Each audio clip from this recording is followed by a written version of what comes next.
Welcome to Sasi official. இன்னைக்கு இந்த வீடியோவில் நம்ம பார்க்க போகிற படம் ரொம்ப ஸ்பெஷல். படத்தோடைய பேர் துருவ நட்சத்திரம். எல்லாருக்குமே தெரியும், தம்ப்நெயில் பார்த்துருப்பீங்க. கிட்டத்தட்ட 12 வருஷமா இந்த படம் ரிலீஸுக்காக ரசிகர்கள் காத்துக்கிட்டு இருக்காங்க. அதுக்கு முக்கிய காரணம் விக்ரம், இன்னொன்று கௌதம் மேனன். இவங்க 2 பேரும் இணைஞ்சு வர படம். அது மட்டும் இல்லாமல் இந்த படத்துடைய மேக்கிங், இந்த படத்துடைய ஸ்கிரிப்ட், இது எல்லாமே ஒரு காரணம். சரி, இந்த படம் 12 வருஷமா அப்படி என்னதான் பண்ணிக்கிட்டு இருக்காங்க? இவ்வளோ வருஷமா அந்த படத்தை எடுக்கிறாங்களான்னு கேட்டிங்கன்னா கண்டிப்பாக கிடையாது. இந்த படம் சந்தித்த பிரச்சனைகள், இது எல்லாத்தையும் ஒன்றா டீட்டெயில்டாக கதை மாதிரியே உங்களுக்கு சொல்கிறேன். சினிமா செய்திகளை தெரிஞ்சுக்க நம்ம சேனலை சப்ஸ்கிரைப் பண்ணிட்டு இந்த வீடியோவை லைக் பண்ணிருங்க. ஃபர்ஸ்ட் எடுத்த உடனே துருவ நட்சத்திரம் சுமார் ஒரு 12 வருஷத்துக்கு முன்னாடி இந்த படத்தை அறிவிக்கிறாங்க. அறிவிக்கும் போதே இந்த படம் பல பேருடைய கவனத்தை ஈர்த்தது. எல்லா ரசிகர்களும் கொண்டாட ஆரம்பிச்சிட்டாங்க.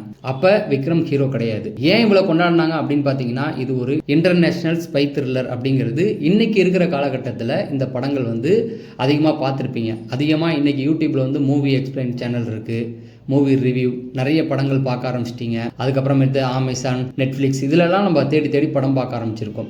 ஆனால் ஒரு 12 வருஷத்துக்கு முன்னாடி இந்த அளவுக்கு வளர்ச்சி அடையல.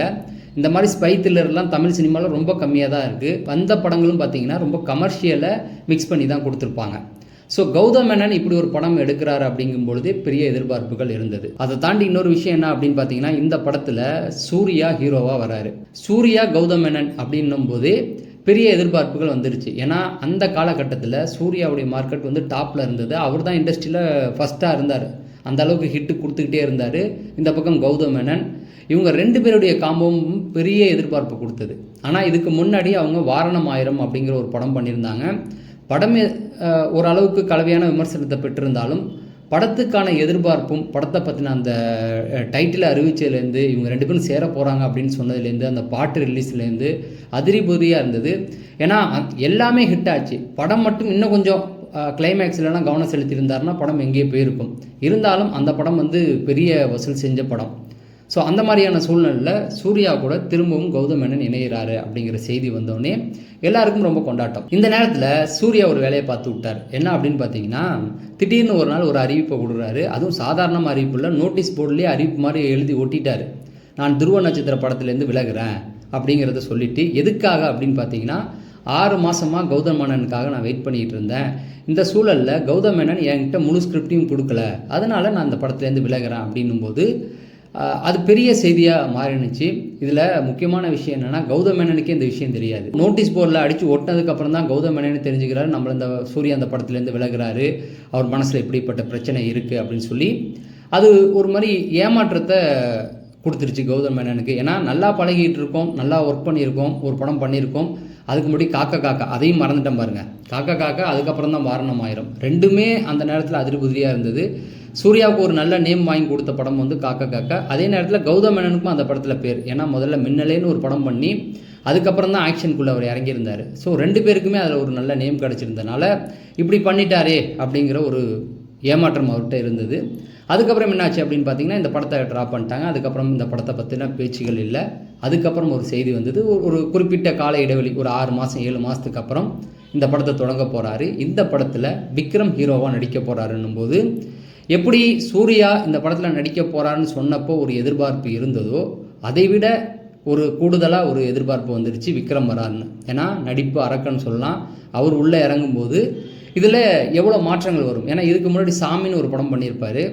அதாவது பெருசாக ஆக்டிங் இருக்காது, ஆனால் பாடி லாங்குவேஜ்லாம் நிறைய மாற்றிருப்பார். அது அந்த காலகட்டத்தில் மிகப்பெரிய அளவில் பேசப்பட்ட படம். அதுக்கு ஈக்குவலான ஒரு ஸ்கிரிப்ட் மாதிரி இது வந்திருக்கு. அதுவும் இன்டர்நேஷ்னல் ஸ்பை த்ரில்லர். அதில் கௌதம் மேனனுடைய மேக்கிங், இதெல்லாம் பார்க்கும்பொழுது விக்ரம் இதில் சேர்ந்தார்னா வேறு லெவல் இருக்கும்.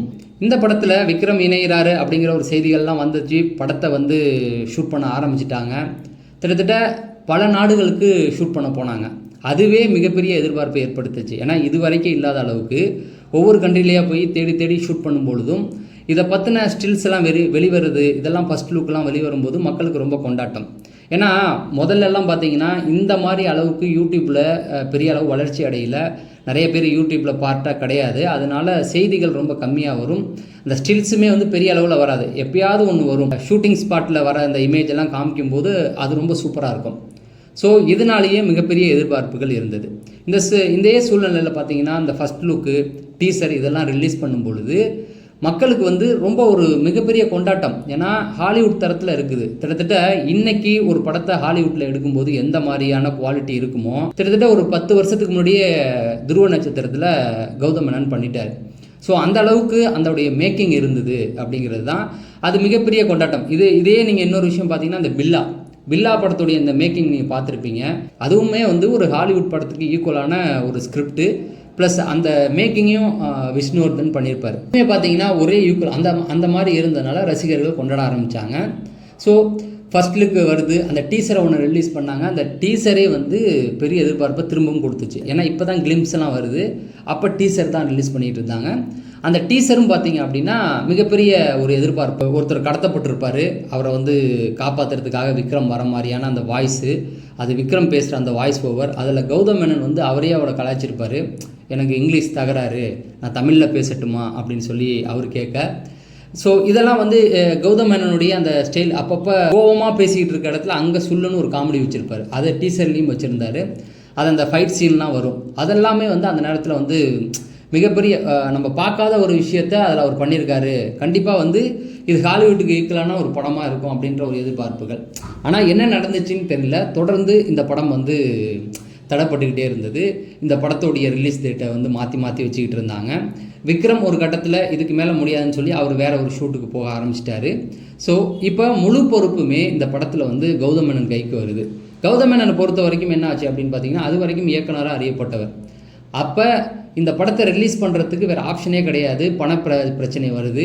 தயாரிப்பாளர்களும் வந்து ஒரு சில இடங்களில் பிரச்சனை பண்ணும்பொழுது இப்போ என்ன பண்ணுறாரு அப்படின்னா, கௌதம் மேனன் உள்ளே இறங்கி அவரே வந்து பணத்தை போட்டு படத்தை எடுக்கலாம். ஏன்னா பாதி எடுத்தாச்சு. அவருடைய அந்த உழைப்பு, அது இல்லாமல் அவருடைய அந்த ஸ்கிரிப்ட், அதை கண்டிப்பாக வெளியில் கொண்டு வரணும் அப்படிங்கிறதுக்காக அவர் போராட ஆரம்பித்தார். இந்த படத்தை எடுக்கிறதுக்காகவே சினிமாவில் நடிக்க ஆரம்பிக்கிறார் கௌதம் மேனன்.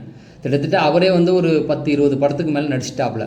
ஸோ அந்த அளவுக்கு அந்த படத்தில் நடித்து அந்த வர வருமானத்தை வச்சு இந்த ஷூட்டிங்லாம் எடுத்து இந்த ரிலீஸ் பிரச்சனைக்கு உள்ள காரணங்கள் என்னென்ன அதை எல்லாத்தையுமே வந்து சரி பண்ண ஆரம்பித்தார். இப்போ நீங்கள் ஒரு விஷயத்தை இதில் நோட் பண்ணணும். கௌதம் மேனன் நடித்து கோவிடுக்கு முன்னாடி வந்த படம் வந்து கண்ணும் கொள்ளையிட்டாள். அந்த படத்தில் வந்து துல்கர் சல்மான் தான் ஹீரோவாக நடிச்சிருப்பாப்புல. அந்த படத்தில் ஒரு ஹீரோயின் வருவாங்க, அவங்க தான் இந்த படத்துலேயும் ஹீரோயின். ஸோ அந்த படத்தில் நடித்த ஹீரோயின் வந்து அடுத்த படத்தில் நடித்து அவங்களே பெரிய ஆள் ஆகிட்டாங்க. இதுக்கப்புறம் தான் அந்த படம் வரப்போகுது. ஆனால் படம் வந்துச்சுன்னா அந்த ஹீரோயினுக்கு பெரிய அளவில் பேர் கிடைக்கும் அப்படிங்கிறதுல மாற்று கருத்து கிடையாது. இப்போ தான் வந்து கடந்த மாதம் வந்து கோர்ட்டில் ஒரு தீர்ப்பு வந்து ரிலீஸ் ஆனிச்சு. என்ன சொல்லப்பட்டிருது அப்படின்னா, படம் வந்து மாற்றப்பட்டிருக்கு. அதில் முக்கியமான ஒரு பிரச்சனை, இதுக்கு முன்னாடி கௌதம் மேனன் பண்ண ஒரு படத்தில் ஏற்பட்ட லாஸ், அந்த லாஸின் விளைவாக இந்த படத்தை வந்து எதுவும் பண்ண முடியாது அப்படிங்கிற ஒரு பிரச்சனைகள்லாம் இருந்தது. அதை வந்து இப்போ சரி பண்ணிட்டதா சொல்கிறாங்க. இப்போ என்ன முயற்சி பண்ணியிருக்காங்கன்னா, இந்த படத்தை வந்து கூடி சீக்கிரம் ரிலீஸ் பண்ணலாம் அப்படின்னு சொல்லி கோர்ட் வந்து தீர்ப்பு சொல்லிட்டாங்க. ஸோ இப்போ டீம் என்ன பண்ணுறாங்க அப்படின்னா, இந்த மாத இறுதிக்குள்ளே, அதாவது 31க்குள்ளே இந்த படத்தை வந்து கண்டிப்பாக ரிலீஸ் பண்ணிடலாம் அப்படிங்கிற ஒரு முனைப்பில் இருக்காங்க. ஆனால் இப்பயும் சொல்கிறேன், 12 வருஷங்கள் இந்த படம் வந்து கிடப்பில் கிடந்திருந்தாலும் ரிலீஸ் ஆகும்போது நீங்கள் தேட்டரில் போய் பாருங்கள். மேக்கிங் வைஸில் அது ஏதோ இந்த வருஷத்தில் எடுக்கப்பட்ட ஒரு படம் மாதிரியும் இருக்கும். கண்டிப்பாக கௌதம் மேனன் மேலே இந்த மாதிரியான அந்த ஸ்பை த்ரில்லர், க்ரைமு இதெல்லாம் வந்து சூப்பராக ஹேண்டில் பண்ணுவார். கண்டிப்பாக அவருடைய ஸ்டைலும் இதில் இருக்கும். முக்கியமாக நடிப்பார் அக்கன் விக்ரமுடைய படங்கள் இப்போ பார்த்திங்கன்னா ரொம்ப கம்மியாக தான் வந்துகிட்டு இருக்குது. கண்டிப்பாக இந்த படம் ரிலீஸ் ஆச்சுன்னா அவருடைய கெரியர் வந்து திரும்பவும் உச்சத்துக்கு போகும் அப்படிங்கிறத மாற்று கருத்து இல்லை. அது மட்டும் இல்லை, கௌதம் மேனனுடைய கெரியரும் திரும்ப மேலே வந்துடும் அப்படிங்கிறது தான். ஏன்னா இந்த படத்துடைய டிலேயாலே அவரால் வந்து அடுத்த படத்தில் ஃபோக்கஸ் பண்ண முடியாமல் இருக்கார். இந்த படம் ரிலீஸ் ஆகிடுச்சுன்னா அடுத்தடுத்து அவருடைய படங்கள் வரும் அப்படிங்கிற ஒரு நம்பிக்கையும் இருக்குது. சரி, உங்களுக்கு இந்த செய்திகள் பிடிச்சிருந்தது, நான் சொல்லுற விஷயங்கள்லாம் பிடிச்சிருந்ததுன்னா இந்த வீடியோ லைக் பண்ணிடுங்க. சினிமா செய்திகளுக்காக நம்ம சேனலை சப்ஸ்கிரைப் பண்ணி வைங்க. நம்ம அடுத்த வீடியோவில் சந்திப்போம். நன்றி, வணக்கம்.